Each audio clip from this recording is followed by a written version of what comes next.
আর আরেকটা কথা বলো, যে তুমি তো পান্ডব থেকে এত দূরে এসেছো বালিতে, তো ক্লাস করতে আমরা দুটো সোপ মেকিং শিখলাম এই মুহূর্তে।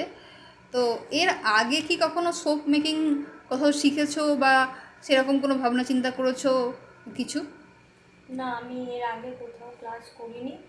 আমি ফেসবুকের মাধ্যমে আমি দেখি ম্যামের পোস্টগুলো, দেখার পর আমি ম্যামের সাথে যোগাযোগ করি, যোগাযোগ করে আমি ম্যামের কাছে ক্লাস করি এবং এখনও অবধি দুটো শোপ ম্যাম আমাকে দেখিয়েছেন। আশা করি এই দুটো শোপ আমিও বানাতে পারবো এবার। ওকে, কি করো এমনিতে পিয়ালি? আমি একজন প্রফেশনালি বিউটিশিয়ান, আমার পার্লার আছে পান্ডুয়াতে। Very good. তো প্রফেশনালি তুমি বিউটিশিয়ানের সাথে সাথে এই কোর্সটা আরও অ্যাডভান্স করতে চাইছো, মানে বেসিক কোর্সটা করছো, এরপরে অ্যাডভান্স করার ইচ্ছা আছে? হ্যাঁ ম্যাম, ওকে। অ্যাডভান্স ক্লাস করার ইচ্ছা পিয়ালি, আছে। অ্যাডভান্স করার জন্য প্রথমেই আমাকে ফোন করেছিল যখন, তখন বলেছিল যে ম্যাম আমি কিন্তু বেসিক করার সাথে সাথে অ্যাডভান্সও করবো। তো আমি বলেছিলাম যে আগে বেসিকটা কমপ্লিট করে ভালো করে শিখে কাস্টমারকে দাও, তারপরে অবশ্যই অ্যাডভান্স করাবো।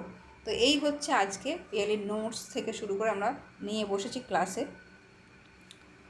তো ঠিক আছে পিয়ালি, কংগ্রাচুলেশন তোমাকে তোমার জার্নিতে। আমাদের আজকে ফার্স্ট ক্লাস হচ্ছে, আর একটা ক্লাস তুমি পাবে। তো দেখা যাক।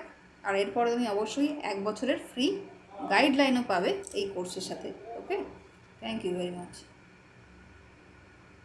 ঠিক আছে।